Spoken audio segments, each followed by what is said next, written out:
Welcome to house to heart. இது நான் லாஸ்டா போட்ட வீடியோவோட கண்டினியூஷன் தாங்க. லவ்வர்ஸ் பாயிண்ட் முடிச்சுட்டு நெக்ஸ்ட் பெபிள் பீச்சுக்கு தான் வந்திருக்கோம். இந்த பெபிள் பீச் பாத்தீங்கன்னா 17 மைல் டிரைவ் இருக்குங்க.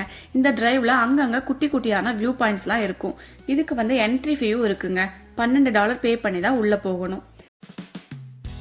ஃபர்ஸ்ட் போற பிளேஸ் பாத்தீங்கன்னா பேர்ட் ராக்னு சொல்லிட்டு ஒரு வியூ பாயிண்ட்டுக்கு தான் வந்திருக்கோங்க. இது கடலுக்குள்ள இருக்க ஒரு பெரிய பாறை மேலதான் நிறைய பேர்ட்ஸ் எல்லாம் இருக்குங்க. ஸோ பேர்ட்ஸ் மட்டும் இல்லாம சீ லயன் மாதிரியான அனிமல்ஸ் கூட இங்க ரிலாக்ஸ் பண்ணிட்டு இருக்குங்க. நெக்ஸ்ட் பாத்தீங்கன்னா லோன் சைப்ரஸ் ட்ரீ அப்படிங்கிற ஒரு வியூ பாயிண்ட்டுக்கு தான் வந்திருக்கோம். இந்த மரத்தோட வயசு 250 வருஷம் இருக்குன்னு சொல்றாங்க. இது பார்க்கவே ரொம்ப பியூட்டிஃபுல்லா இருந்துச்சுங்க.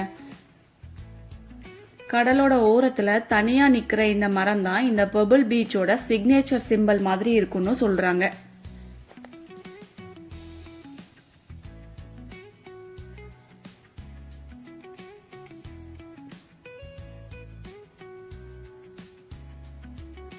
நெக்ஸ்ட் கோஸ்ட் ட்ரீன்னு சொல்லிட்டு ஒரு வியூ பாயிண்ட்டுக்கு தான் வந்திருக்கோங்க. இங்கேயும் பாத்தீங்கன்னா நிறைய சைப்ரஸ் ட்ரீ தான் இருக்கு. கடல்ல இருக்க பாறை மேலதான் இந்த ட்ரீயும் இருக்குங்க. இது வின்டர் டைம்ல பார்க்கும்போது பனியெல்லாம் படர்ந்து இருக்கும் இல்லைங்களா, அந்த டைம்ல பார்க்கும்போது ஒரு கோஸ்ட் மாதிரியே ஃபீல் இருக்குமா, அதனாலதான் இதுக்கு கோஸ்ட் ட்ரீன்னு சொல்லுவாங்களாம். அது மட்டும் இல்லைங்க, இங்க சர்ஃபிங் கூட பண்றாங்க.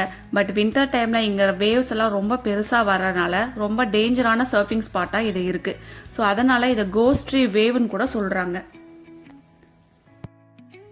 நெக்ஸ்ட் பாத்தீங்கன்னா one of the world famous golf கோர்ஸுக்கு தாங்க வந்திருக்கோம். இங்க நிறைய Hollywood celebrities and sports legends எல்லாம் இங்க விளையாட வருவாங்களாம். பட் இங்க விளையாடுறது ரொம்ப எக்ஸ்பென்சிவ்னு சொல்றாங்க.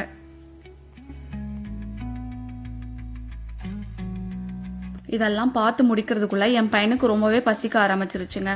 ஸோ அதனால சாப்பிட்டு போலான்னு சொல்லிட்டு ஒரு ரெஸ்டாரண்ட்டுக்கு தான் வந்திருக்கோம்.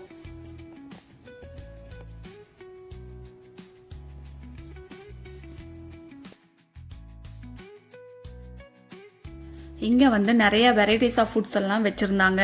ஸோ நாங்கள் எல்லாம் சாப்பிட்டு முடிச்சுட்டு அப்படியே வெளியில வந்துட்டோங்க.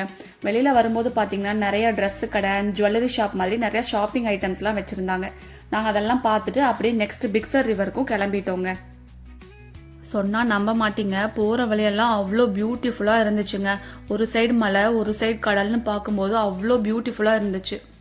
இவ்வளோ ஹைட்ல இருந்து ஒரு கடலை பார்க்கறது எனக்கு இதுதான் ஃபர்ஸ்ட் டைமுங்க.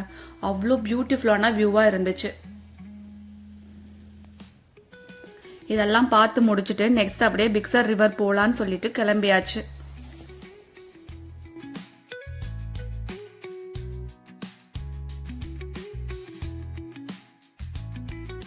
இங்க பார்த்தா ரிவருக்கு போற வழியெல்லாம் கேம்பிங் சைட்டு தான் நிறைய போட்டிருந்தாங்க. இங்க சம்மர் ஹாலிடேஸ் விட்டாவே நிறைய கேம்பிங் தான் அதிகமா போவாங்க. ஸோ போற வழியெல்லாம் குழந்தைங்க கேம்பிங் சைட்ல விளையாடிட்டு இருந்தாங்க. நாங்க அப்படியே ரிவர்ல போய் கொஞ்ச நேரம் விளையாடவும் ஆரம்பிச்சிட்டோங்க. விளையாடிட்டு வீட்டுக்கும் கிளம்பியாச்சு. நம்ம இன்னைக்கு பார்த்த பிளேசஸ் எல்லாமே நேச்சர், பியூட்டி அண்ட் பீஸ் எல்லாமே ஒரே இடத்துல இருக்குங்க. இந்த மாதிரியான டிராவல் லைஃப் ஸ்டைல் வைப்ஸுக்காக நம்ம சேனலை சப்ஸ்கிரைப் பண்ணுங்க. இந்த வீடியோ உங்களுக்கு பிடிச்சிருந்தா லைக்ஸ் அண்ட் கமெண்ட்ஸும் பண்ணுங்க. நம்ம நெக்ஸ்ட் வீடியோல பார்க்கலாம்.